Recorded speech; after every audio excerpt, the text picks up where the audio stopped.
बिस्मिल्लाहिर्रहमानिर्रहीम, अस्सलामु अलैकुम। लाइव डॉक्टर शाहिद मसूद के साथ मैं हूँ सुमेरा सलीम। नाज़रीन, बनू छावनी पर दहशतगर्दों के हमले को नाकाम बना दिया गया। सदर वज़ीर आज़म की जानिब से शहादा को खराज अक़ीदत भी पेश किया गया, जबकि सागदार साहब की जानिब से कहा गया है कि PTI पर पाबंदी का फैसला अभी हतमी नहीं है, सियासी जमातों और इत्तेहादियों से मुशावरत के बात करेंगे। ख्वाजा साहब की जानिब से भी कहा गया है कि PTI पर पाबंदी का फैसला पार्लियामेंट में लाएंगे। इसके अलावा भी दीगर मौज़ूआत पर आज हम गुफ्तगू करेंगे। स्टूडियो में हमारे साथ मौजूद हैं डॉक्टर शाहिद मसूद। अस्सलाम वालेकुम डॉक्टर साहब। वालेकुम जी, आपको डॉक्टर साहब, कल जिस तरह से अतातार साहब की जानिब से कहा गया था कि PTI पर पाबंदी लगाई जाएगी और इससे हवाले से दीगर सियासी जमातों की जानिब से उन्हें तनकीद का निशाना बनाया गया था, आज जो है जिस तरह ख्वाजा आसिफ साहब और सागदार साहब की जानिब से कहा जा रहा है कि जो सियासी जमातें उनसे मुशावरत की बात किया जाएगा।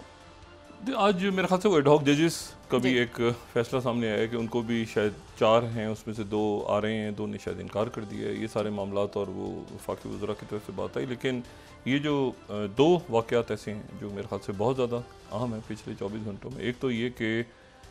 9.99 पैसे जो है वो डीज़ल की और 6.18 रुपये जो है वो पेट्रोल की कीमतें बढ़ गई। बिजली की दोबारा शायद बढ़े, बिजली की अभी दोबारा मज़ीद बढ़ें, और ये भी मज़ीद जो है वो उसकी वजह ये है कि और वही मैं बात दोबारा कि इस महीने के इख्तिताम तक बिजली और गैस के बिल्स कितने आएंगे ये किसी को ना अंदाज़ा है, ना कोई जानता है, और ना ही किसी को दिलचस्पी है बहुत ज़्यादा। और यानी अकाबरीन में से अवाम को तो आप छोड़ देंगे, उसके बाद क्या अवाम के साथ होगा, लेकिन ये है कि हमारी जो एलीट है या जो अकाबरीन है उनमें से किसी की तवज्जो इस तरफ मिले। दूसरा वाक़या ये जो दहशतगर्दी का वाक़या पेश आया, इसमें छावनी पर अटैक 8 जवान शहीद हुए हैं, इसमें 10 दहशतगर्द एक वाक़ा है। दूसरे में जो अटैक हुआ है उसमें ये ग़ालिबन 2 वाक़यात हैं अगर मैं इसको सही तरह से, और लेकिन उसमें जो लेडी हेल्थ वर्कर्स के ऊपर भी अटैक हुआ है, और जो गुल बहादुर ग्रुप जो है उसके निकल रहा है सिलसिला। गुल बहादुर ग्रुप काफ़ी अरसे से ये फ़ाल है, और ये जो है ये अफ़गान सॉइल से, IHPR की जो बात है वो ये है कि अफ़गान सॉइल से ये ऑपरेट कर रहा है, और 10 इसमें दहशतगर्द मारे गए, और प्रॉपर यानी लड़ाई हुई है। उसके नतीजे में दीवार का कुछ हिस्सा भी गिरा है, धमाके के नतीजे में खुदकुश अटैक हुए हैं। प्रॉपर वो जो है मतलब यहाँ पे एक दहशतगर्दी की एक यानी आप समझें कि एक बड़ा वाक़या हुआ है, और इसका मतलब है कि वो जो एक कांस्टेंट फैक्टर, मैं कहता हूँ कि टेररिज्म एक कांस्टेंट फैक्टर है हर रियासत के लिए, पूरी तमाम दुनिया में। और ये ख़ास तौर पे जो ग्रे जोन वॉरफेयर्स हैं एसिमेट्रिक, इसमें तो फिर इस तरह के ग्रुप्स और क्या कौन क्या करेगा, कैसे होगा, क्या होगा, ये एक बड़ा इसमें कंसर्न है। इतने सादे वाक़यात होते नहीं हैं अमूमन जितना वो बयान हो जाते हैं 1 या 2 जुमलों में। उनके पीछे बहुत कुछ होता है। दहशतगर्द कहाँ से फाइनेंसिंग हो रही है, कहाँ से उनको, इसमें मोटिव्स क्या थे, कैसे वो पहुँचे, आगे क्या चाहते हैं करना, मतलब कोई डिस्टेबलाइज रखना चाहते हैं पूरे मुल्क को या एक ख़ास सूबे को या बाकी, तो मतलब ये पूरी इसके ऊपर मैं उम्मीद करता हूँ, यकीन रखता हूँ बल्कि इस बात पे कि इसके ऊपर एक पूरी इन वाक़यात जो तसलसल के साथ पेश आ रहे हैं इसके ऊपर एक स्ट्रेटजी पूरी बन रही होगी कि इसको कैसे आगे लेके जाना है। लेकिन इशू मुल्क में चूँकि बदतरीन सियासी अदम इस्तेकाम है इस वक्त, तो उसके नतीजे में मज़ीद बदतरीन माशी अदम इस्तेकाम और ये सिक्योरिटी क्राइसिस पैदा हो रहा है। और ये बदतरीन इस जो सियासी, ये एक्चुअली सिस्टम जब गिरता है ना, एक इमारत अगर कहीं गिरे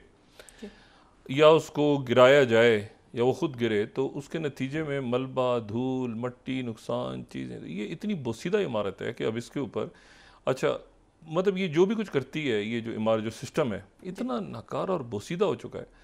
कि अब इसके ऊपर एक कील भी ठोंकते हैं ना मज़ीद, तो ये एक कहीं से एक पिलर गिर जाता है, दूसरा पिलर बोसीदा हो चुकी है। अब वो होता है ना, बाज़ दफ़ा वो बिल्डिंग अथॉरिटीज़ कह देती हैं कि इस इमारत को गिराया जाए, मतलब ये अब काबिल नहीं रहा ये सिस्टम के उसके ऊपर कुछ भी, तो बोसीदा हो चुका है। और इस सिस्टम से परे जो है, ये जो एक इमारत बोसीदा सी गिर रही है, इससे परे जो है वो करोड़ों आवाम है जो देख रहे हैं इसको गिरता हुआ और ये सोच रहे हैं कि भाई हमारा भी कोई पुरसान हाल है। ये जो शहादतें हुई हैं या जो अभी महंगाई का तूफ़ान है उसमें मतलब एडहॉक जज आ जाएं, ठीक है, बड़ा उसे क्या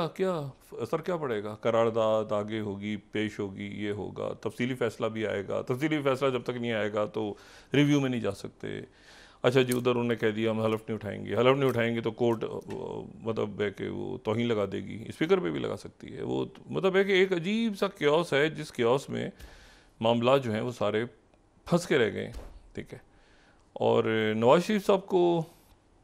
वो देखें क्या स्ट्रेटजी, एक तो ख़ुद उनको आना चाहिए। राना सनाउल्लाह साहब ने भी बात की, ख्वाजा आसिफ साहब ने बात की, वो बात बन नहीं रही, उसका जो एक सॉलिड एक होता है ना केस। और अब ये समझ में आ रही है बात कि शहबाज शरीफ साहब ने चंद रोज़ पहले क्यों कहा था कि मुझ पर दबाव आया तो मैं इस्तीफ़ा देना, तो मतलब ये दबाव क्या, किस किस्म का, किस नौइयत का था। अब इसमें बहुत सारे सवाल यहाँ जन्म ले रहे हैं कि क्या वो FBR के अरकान से बात की थी या किसी और दबाव का जिक्र कर रहे थे, या वो ख़ुद उनकी ये जो नवाज शरीफ साहब का तो एक है ना, मतलब वो माजी में भी, मतलब 1993 में भी और उसके 99 में भी, और जो इवन धरने के दौरान भी उन्होंने स्टैंड लिया था। शहबाज शरीफ साहब ज़रा थोड़े से मतलब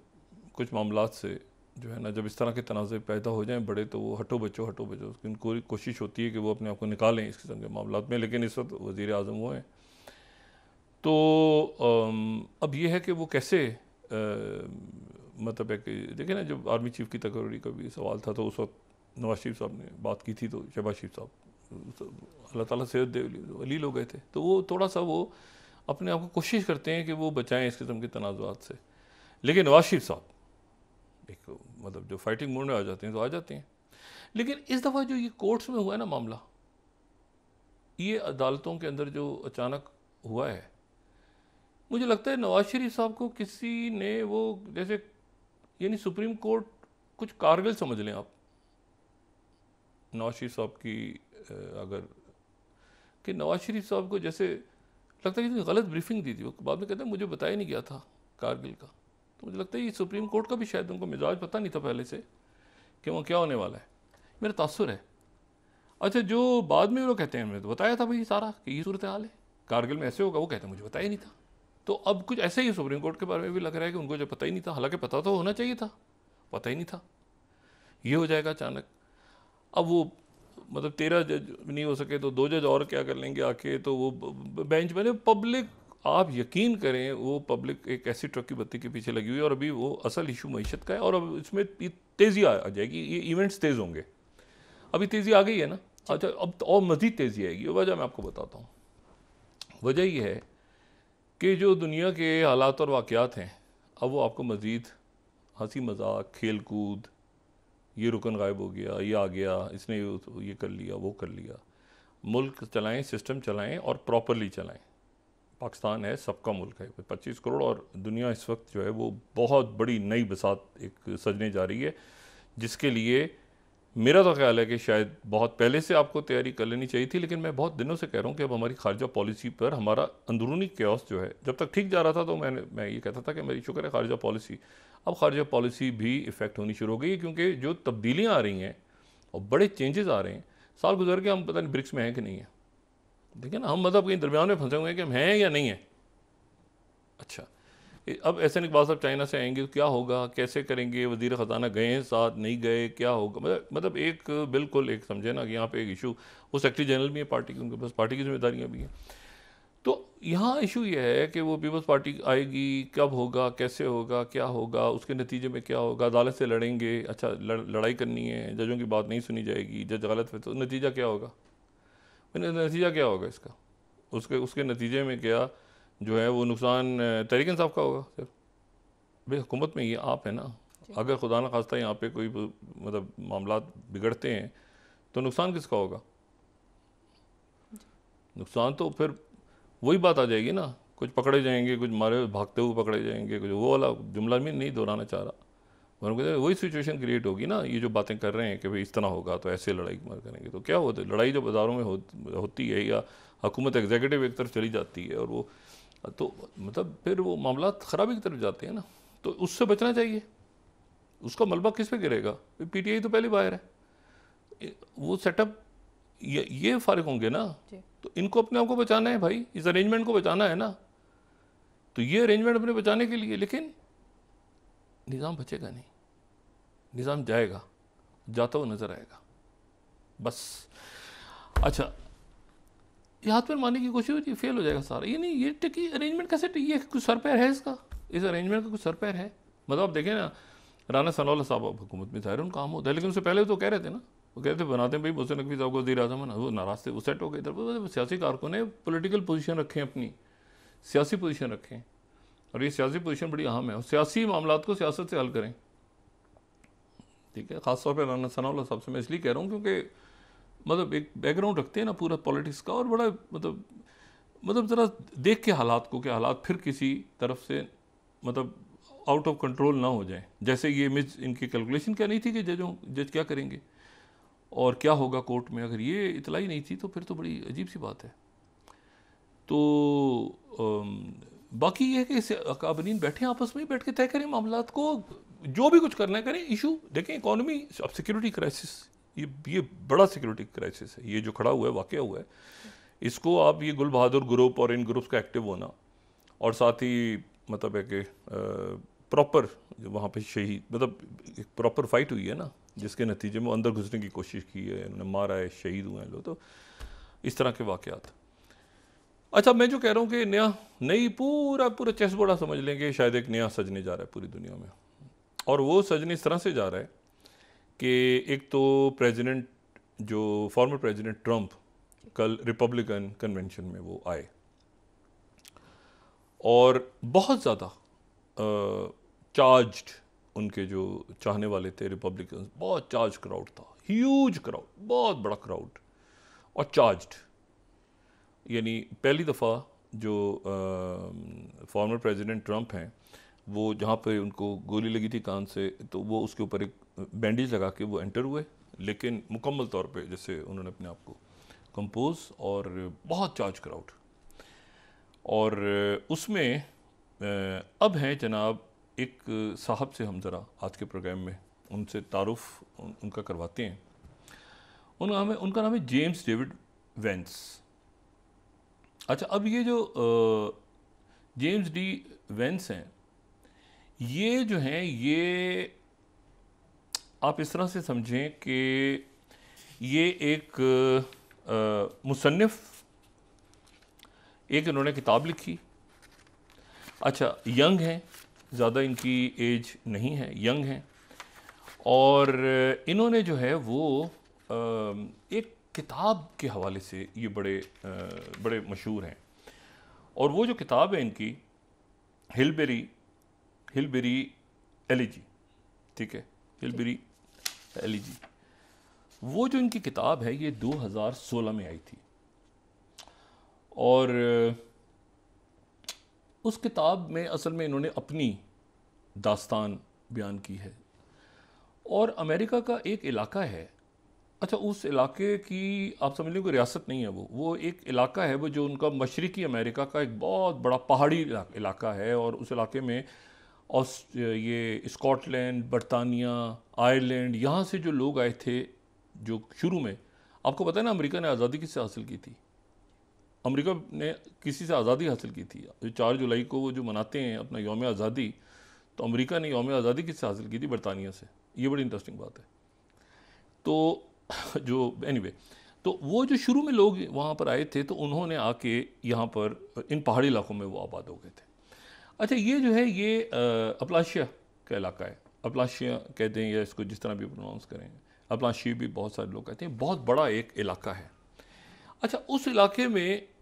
ये पसमानदा और अमेरिका का गरीब तरीन इलाका है, इसीलिए यहाँ पर एक स्पेशल जो है अपलाशी एक्ट बनाया गया, और फिर उसके बाद यहाँ पे कई सालों तक यहाँ के रहने वाले जो है ना, वो ज़्यादातर आप समझें कि जब ये बहुत तरक्की हो रही थी, टेक्नोलॉजी आगे बढ़ रही थी अमेरिका में, फैक्ट्रीज़, तो ये लोग, इन्होंने कहा कि नहीं, हम यहीं रहेंगे, और जो है वो हम तो नहीं जाएंगे आगे, और हम तो ये, हमें कारखाने वारखाने यहाँ पे नहीं लगाने, हमें तरक्की, हम अपने यहाँ पे खुश हैं जैसे। तो इनकी एक, ये अपने कल्चर पे बड़ा प्राउड फील करते हैं, इनकी रवायात हैं, कल्चर है, इनका तालीम है, बहुत ज़्यादा आने नहीं देते, बाहर का जो सिस्टम है अमेरिका का वो आने नहीं देते, जिसकी वजह से ये लोग थोड़ा सा मजमूई तासुर ये कि पीछे रह गए, और ये गरीब गुर्बत सबसे ज़्यादा इस पट्टी में है, जो बहुत बड़ा इलाका है। मैंने कहा कोई रियासत नहीं है ये। अच्छा, ये जो है ये एक ज़माने में, ये हमेशा जो दुनिया की तारीख रही है, तो उसमें तारीख ये रही है कि मैदानों पे जो ज़्यादातर जंगें तो मैदानों में होती हैं, मैदानी इलाकों में जंगें होती थी, तो जंगों में मैदानी इलाकों में जो लोग जो गिरोह शिकस्त खा जाते थे, या वो गिरोह जो जिन्होंने फिर गुरिल्ला वॉरफेयर में हिस्सा लेना होता था, तो वो हमेशा किसी ऊपर की जगह पे चले जाते थे। ये पूरी दुनिया में इसे, तो वो जो है वो पहाड़ी इलाकों के लोग जो हैं उनका मिजाज हमेशा ज़मीनी इलाकों के लोगों के से मिजाज से अलग होता है। ये पूरी दुनिया में वो लोग जो पहाड़ी इलाकों पे रहते हैं उनका मिजाज हमेशा उन लोगों से जो मैदानी इलाकों में सैकड़ों सालों से रहने वाले लोगों से मुख्तलिफ होता है मिजाज वो, क्योंकि पहाड़ों पे रहने वाले लोग जो हैं वो ज़रा एक सख्त ज़िंदगी गुजारने के आदी होते हैं। मौसम कैसा, वो कैसे ऊपर रस्तों से कैसे जाना है, क्या, ये पूरी दुनिया में। तो ये पहाड़ी इलाके हैं अमेरिका, इन यहाँ पर ये लोग रहते हैं। अच्छा, अब ये जो है यहाँ पर जो है वो एक बच्चा जो है वो जनाब पैदा हुआ, बच्चा जो है वो आगे उसकी जो यानी ख़ानदान में उसके बड़े प्रॉब्लम्स, उसकी वालदा जो हैं वो मनशियात की आदी, और वो जनाब चेन स्मोकर भी और ये भी, और वो मतलब काफ़ी शादियाँ भी इधर, मतलब गड़बड़, फैमिली में बहुत प्रॉब्लम्स, उनके ग्रैंड पेरेंट्स के प्रॉब्लम्स, बहुत आपस में लड़ाई तशद्दुद घर के अंदर, फैमिली डिस्टर्ब, ये वो सारे। तो ये बच्चा जो है उस पूरे रवायात, क्योंकि उस इलाके की रवायात है ना ख़ास कि भाई यहाँ से ये नहीं करना, ये नहीं पढ़ना, छोड़ दो, कुछ नहीं करने की, ठीक है ना, मतलब कोई ज़रूरत ही नहीं, तो क्या करोगे पढ़ के, ये मतलब एक वहाँ पर वो बच्चा जो है वो बड़ी मुश्किलों के साथ चलते चलते चलते तो निकला, और निकल के वो पहुँच गया येल लॉ स्कूल तक। ये लॉ स्कूल में जब ग्रेजुएशन कर ली उसने, तो उसने ये किताब लिखी। अच्छा, ये जो किताब है ये हिलबिली एलिजी किताब है असल में, और ये किताब है वो अपलाशी का जो इलाका है वहाँ पर जो हालात हैं, जो रवायात हैं, जो वहाँ पे प्रॉब्लम्स हैं, जो इस बच्चे के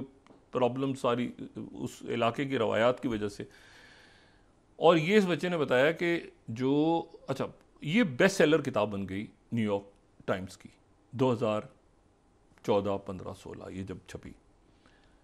और बेस्ट सेलर बन गई। और उस किताब का थीम ये था कि जो सफ़ेद, यानी सिर्फ ब्लैक्स नहीं बल्कि जो वाइट, जो सफ़ेद फार्म लोग हैं, वो कितनी मुश्किल से जद्दोजहद करके आगे पहुंचते हैं, और कितना गरीब है और कितना पुराना, यानी कितनी गुर्बत है उन इलाकों में जहाँ पे सफ़ेद फार्म लोग हैं, स्याह फार्म नहीं, सफ़ेद फार्म लोग हैं, और आगे पहुँच के वो गुर्बत करके वो जगह अचीव करते हैं। तो ये जो साहब हैं इनकी वो किताब छपी, और ये जो हैं फिर उसके बाद वो किताब इतनी, यानी उसके ऊपर ज़ाहिर है शोर शराबा भी वो सब, उसके ऊपर फिर एक फिल्म बनी, और फिर नेटफ्लिक्स की सीरीज़ बनी। और वो जो किताब है हिलबिली एलिजी, उस किताब के जो मुसन्निफ़ हैं उनको फिर ओहायो से वो सेनेट में आ गए, और कल उनको डोनाल्ड ट्रंप ने अपना नायब सदर का ऐलान कर दिया। अच्छा, अब जो हैं, और वो हैं डेविड जे वेंस, ठीक है, David James Vance, JD Vance. अच्छा, अब जेडी वेंस जो हैं ये जो है इनको जनाब ऐलान कर दिया, और बड़ा जनाब जो, अच्छा जब ये किताब इनकी आई तो मैं यहाँ पे सिर्फ ये बताऊँ कि इस किताब के ऊपर जो है वो इतराज़ भी उठे। मिसाल के तौर पे अटलांटिक ने इस किताब को 5, ज़ाहिर है क्योंकि एक हम कोटियाँ कर देते हैं कि हिलबिली एलिजी डजंट रिफ्लेक्ट द अपलाशिया इनो, यानी ये 5th स्लाइड अगर हम दिखाएं 2020 में पूरा इसके ऊपर एक आर्टिकल आया, लोगों ने कहा कि भाई वहाँ के रहने वाले लोगों ने कहा कि भाई हमें पसमानदा क्यों बना दी है किताब में। अच्छा, फिर उसके बाद ये 2017 में ये इसी के ऊपर ये किताब बड़ी यानी डिस्कस हुई ना, और हिलबिली एलिजी जो 6th स्लाइड हम दिखा सकें, Washington post, I was born in poverty, लेकिन ये कि हिलबिली एलिजी जो है ये डजंट स्पीक फॉर मी, इस किताब के ऊपर बड़ा सर। फिर उसके AP न्यूज़ उसके बाद मैं सिर्फ ये आपको बताऊं कि फिर उसके बाद उनकी पलट हुई, वापस आए, और उन्होंने इसके जवाब में फिर एक किताब लिखी गई, what you are getting wrong about अपलाशी इन द न्यू बुक। ये एक नई किताब आई इसके जवाब में,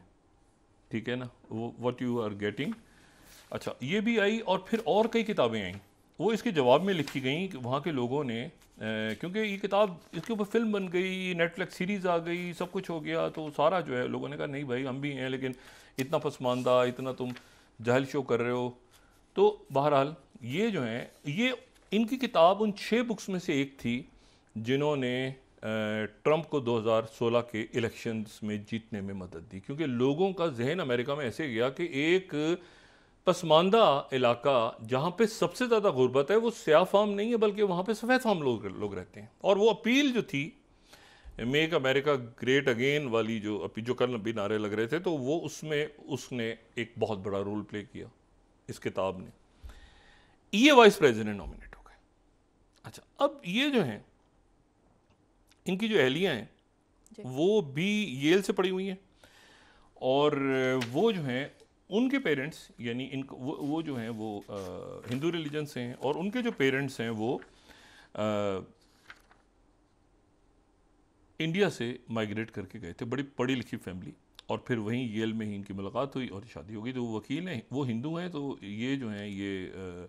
मतलब अच्छा कपल है और बड़ा इनके साथ रही हैं इनकी अहलिया। इशू क्या है? इशू अब ये खड़ा हो रहा है कि ये जो कपल है, यानी कपल से मुराद ये मियाँ बीवी नहीं, बल्कि ये जो प्रेसिडेंट और वाइस प्रेसिडेंट अगले जिनके बहुत ज़्यादा चांसेस हैं, ये वो कहते हैं ना कि नशा दो आश्ता, मतलब है कि वो मतलब अब एक ऐसा कॉकटेल आ रहा है कि जिसमें ये समझना मुश्किल होगा कि ये ट्रंप से बहुत आगे हैं व्यूज़ में। ये एक्सट्रीम राइट विंग है, एक्सट्रीम राइट विंग, और इनका व्यू जो है ये है कि यूक्रेन को मदद बंद की जाए, यूक्रेन की मदद बंद की जाए, और यूरोप अपने पैरों पे खुद खड़ा हो, यूक्रेन की जंग से हमें निकलना होगा। ये बहुत एक्टिव है। इनको आप कैमिला हैरिस ना समझें, मुझे नहीं पता वहाँ से कौन वाइस प्रेसिडेंट कौन साथ आ रही हैं, या इवन बाइडन खड़े भी हो रहे हैं कि नहीं, क्योंकि ये जो दोनों शख्सियात आ गई हैं, अब ये जो मुबाहिसे होंगे ना, या मतलब ये बहुत ज़बरदस्त एक अपने नज़रियात में एक आप समझें कि एक स्ट्रॉन्ग पर्सन है, स्ट्रॉन्गर देन ट्रंप इवन। ये ट्रंप से ज़्यादा यंग है ना, यंग और एक बड़ा खुला टोला, और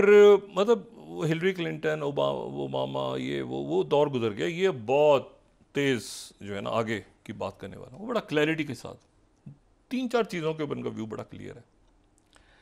एक इनका व्यू है कि यूक्रेन के अंदर जंग बंद होनी चाहिए,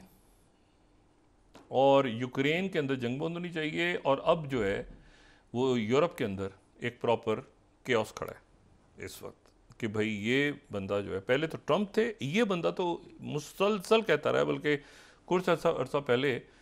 तो ये आए यहाँ पे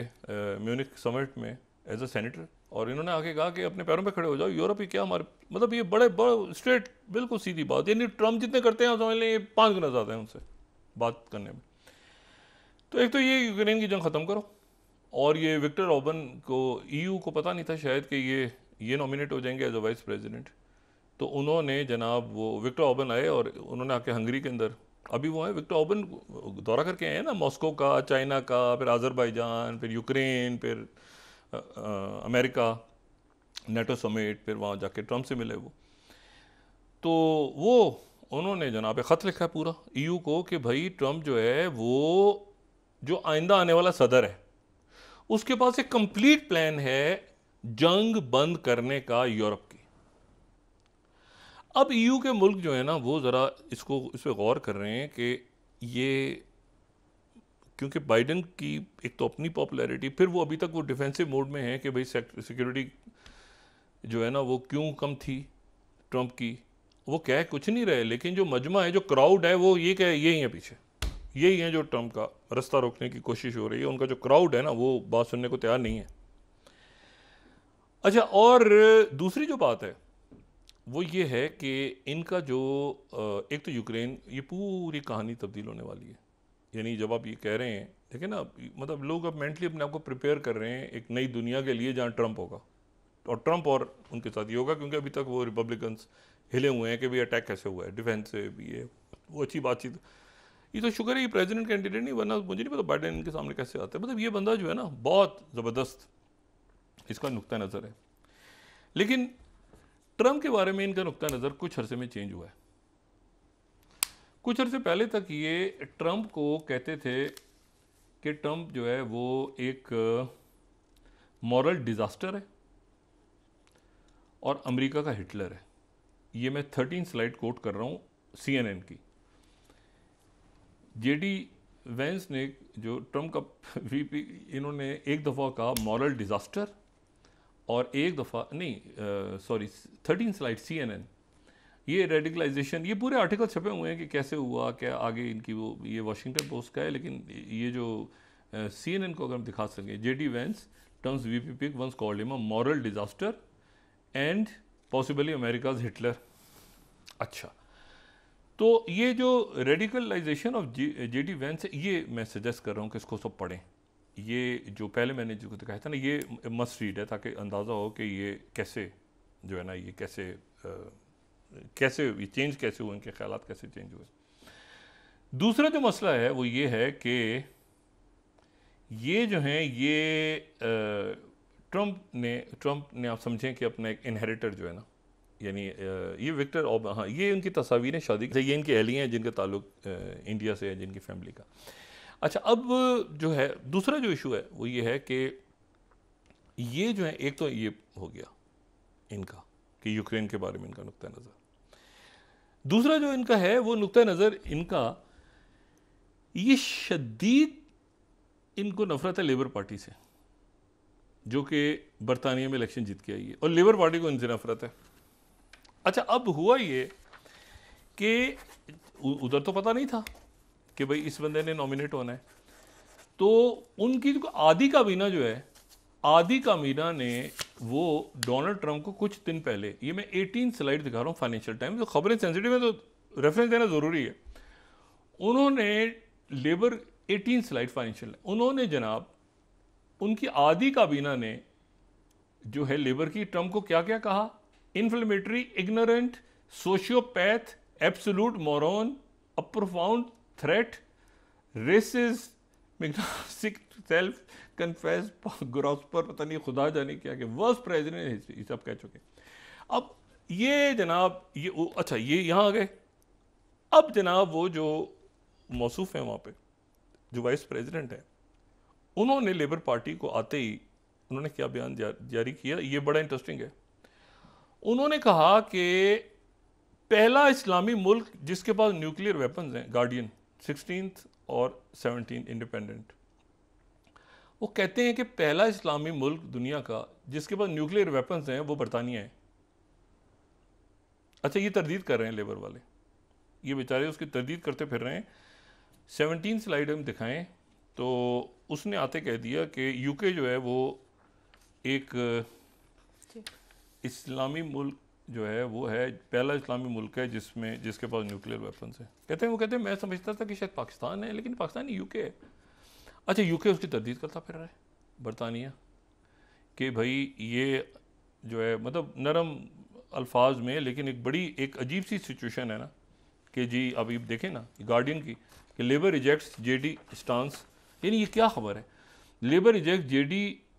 veins first Islamic country with nuclear weapons remarks, मतलब अब ये क्या रौला है। अच्छा, जो शख्सियत सबसे ज़्यादा जो इनके अगेंस्ट बोलती रही है, यानी ट्रंप के अगेंस्ट, वो वहाँ के सेक्रेटरी, जो खारजा सेक्रेटरी हैं, वो ट्रंप के अगेंस्ट, वो तो ट्रंप को बिल्कुल, वो तो उन्होंने तो बड़े सख्त अल्फाज, जो अभी डेविड लैमे आए हैं तो वो तो बड़े सख्त अल्फाज इस्तेमाल करते रहे हैं। अब ये एक नई दुनिया जो है ये बने। अच्छा, ये कहते हैं, इनका नुक्ता नज़र क्या है, वर्ल्ड व्यू क्या है, इनका वर्ल्ड व्यू बड़ा इंटरेस्टिंग है। ये कहते हैं कि तमाम जो भी कुछ हो रहा है पूरी दुनिया में,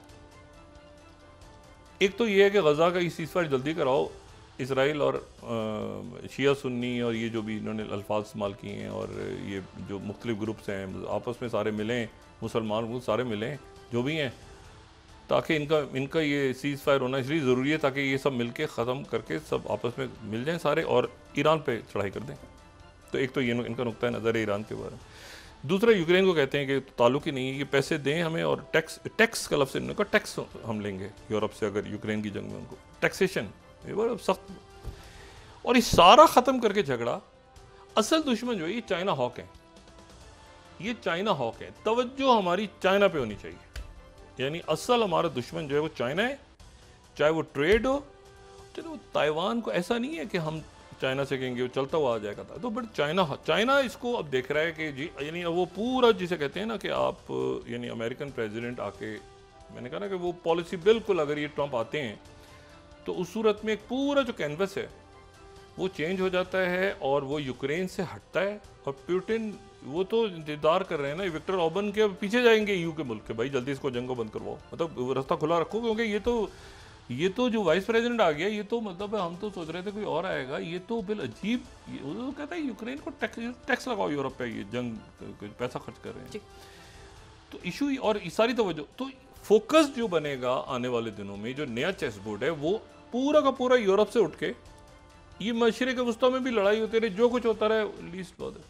ये सारा फोकस शिफ्ट होगा ये एशिया पैसिफिक की तरफ, चाइना के, यहाँ पर अमेरिका सारा, मतलब उन्होंने कहा ना कि वो वहाँ कुछ हो रहा है, वो कह रहे हैं जी अमेरिका नहीं आ रहा, उन्होंने कहा हमारा इशू नहीं है, हमारा इशू नहीं है, सबको इकट्ठे करो, जो हमारे इत्यादी हैं, जो नहीं है, जिन्हें साथ खड़ो नहीं, यू आर विद अस, हो गए चाइना के पीछे जाओ। अब ये एक बड़े चेस बोर्ड के ऊपर एक इस तरह से वहां पे प्रेसिडेंट और वाइस प्रेसिडेंट की टीम इस वर्ल्ड व्यू के साथ सामने आ रही है। जी, ब्रेक के बाद डिस्कस करते हैं। रिव्यू पिटिशन कब जाएगी कोर्ट, हम क्या डिस्कस करेंगे ब्रेक के बाद। चलें, आप कौन से जज होंगे, कहाँ पे, कौन से बेंच में, और पेट्रोल की कीमत कैसे होगी। जी नाज़रीन, वापस आते हैं एक छोटे से ब्रेक के बाद।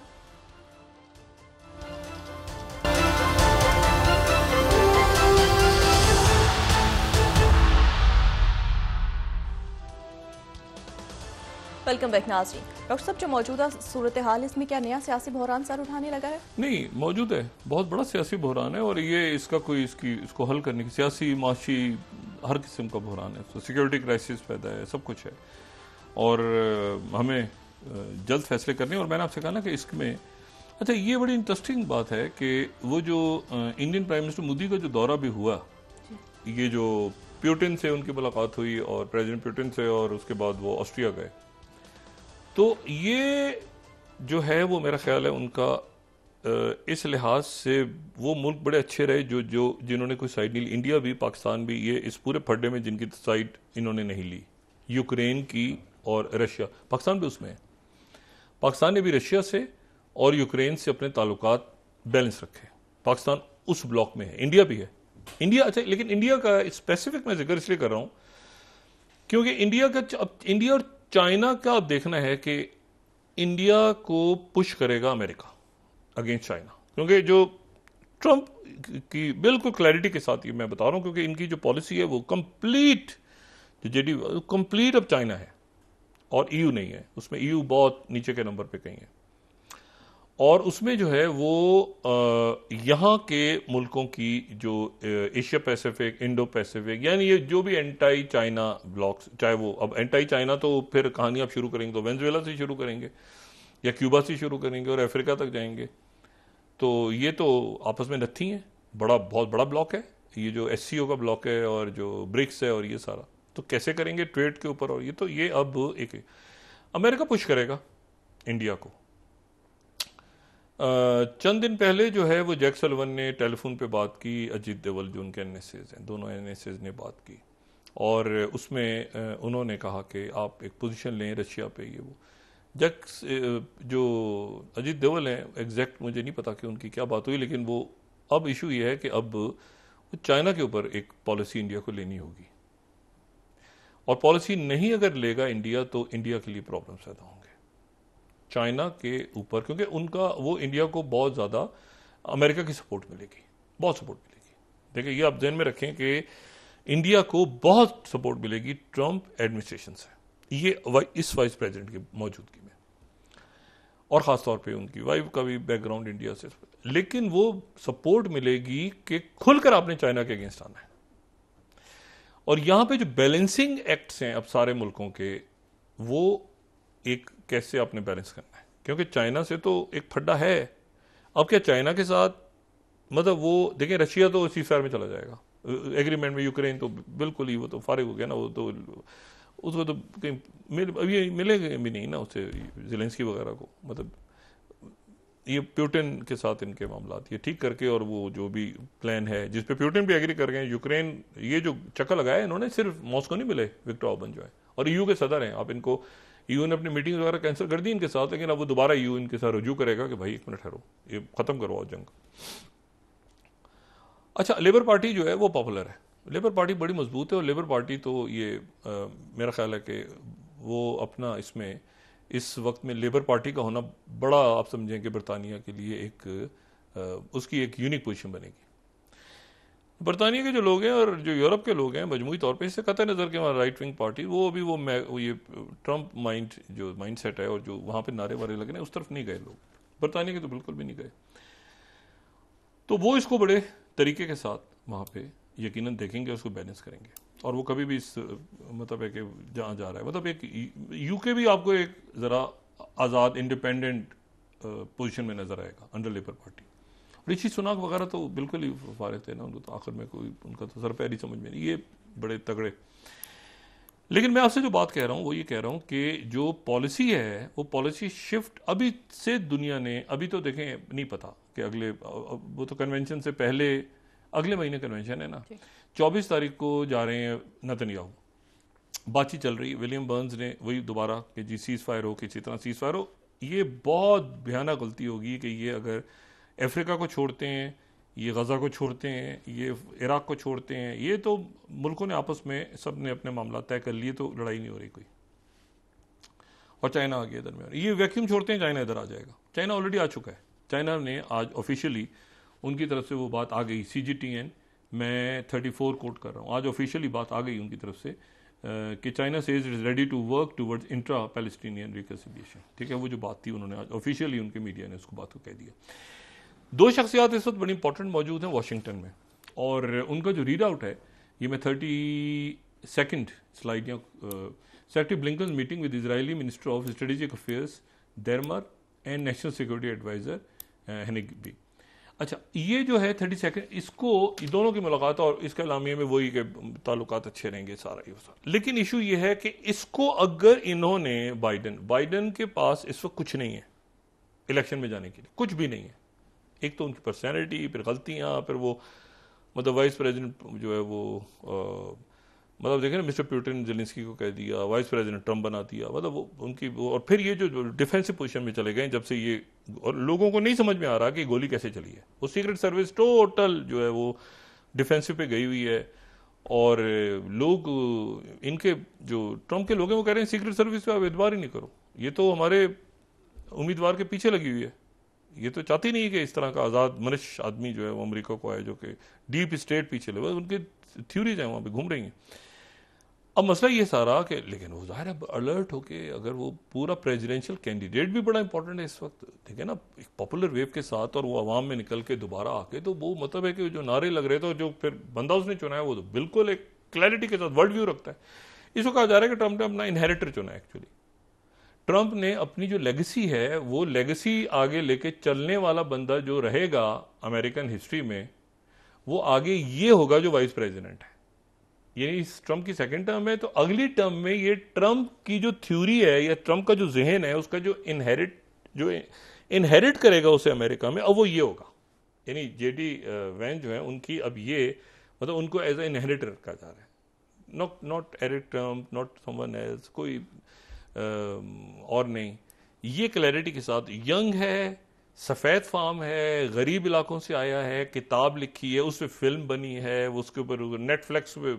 मूवी देखी है, एक तो मूवी बड़े सिनेमा मूवी, और फिर उसके बाद एक नेटफ्लिक्स सीरीज मौजूद है। तो मतलब है कि उसी में दिखाया हुआ है जी सफ़ेद फार्म बच्चा घर में उसके अब्यूज़ हो रहा है, ये वो, मतलब पूरी नेटफ्लिक्स बड़ी। अब इशू ये सारा कि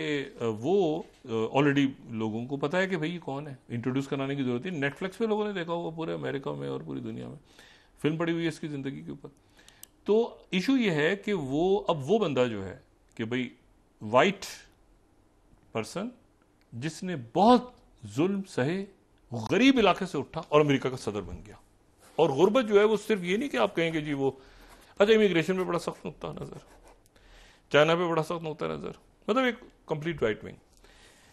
तो ये अब जो चेसबोर्ड बन रहा है सारा, मैंने आपसे कहा ना अभी तक तो यानी ये जो मुल्क हैं ये भी अब एक मतलब जाहिर है कि जो इन्होंने लहजा इख्तियार किया यूके के बारे में आते ही, और फिर उसके बाद इन्होंने चाइना को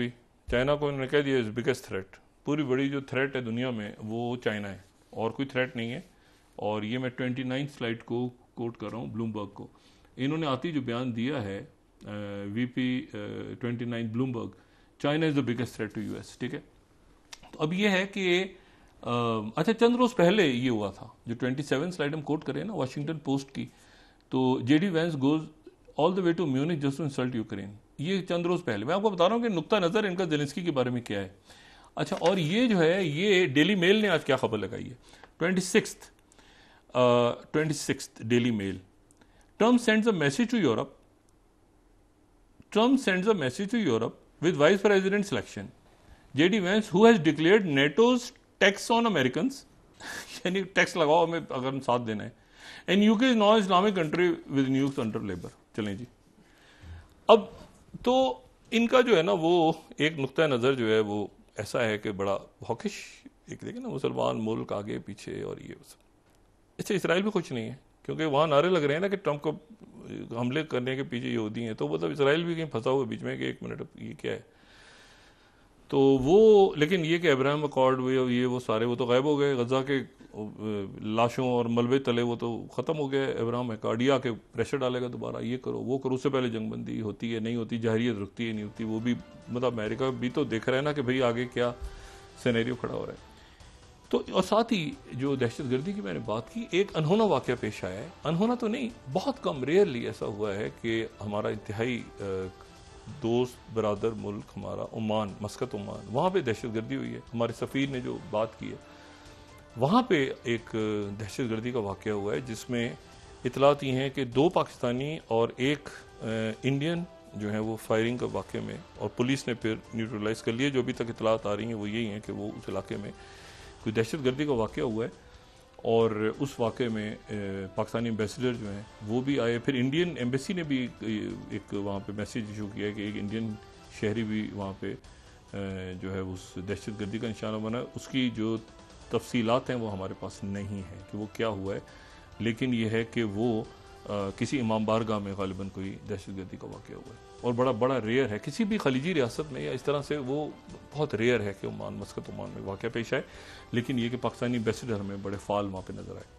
तो ये टेररिज्म एक कांस्टेंट एक है, चाहे मुल्कों की दोस्तियाँ हो जाएं आपस में, दोस्तियों से ये है कि कम्युनिकेशन खुल गया आपस में, इजिप्ट, टर्की, सीरिया, इसी में मैंने कहा ना कि पाकिस्तान अब जल्द से निकले इस मामले से। ये टेररिज्म कैसे हो रहा है, ब्लॉक्स कैसे बन रहे हैं दुनिया में, मतलब थोड़ा सा एक बड़ा विजन इंडिया जो है वो एकदम से वो भी गालिबन इसको असेस करेगा, क्योंकि मैंने आपसे कहा ना कि बहुत गुडी होगा,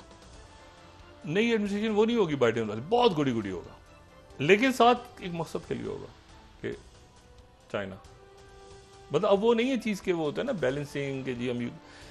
ना यूक्रेन से हमने ऑयल लेना है, नहीं ओके वो ख़त्म, फिनिश, उसको छोड़ दें साइड पे। चाइना के ऊपर क्या करना है, चाइना पॉलिसी क्या है। तो चूंकि चाइना फोकस बनने जा रहा है तो इसीलिए ये रीजन फोकस बनने जा रहा है।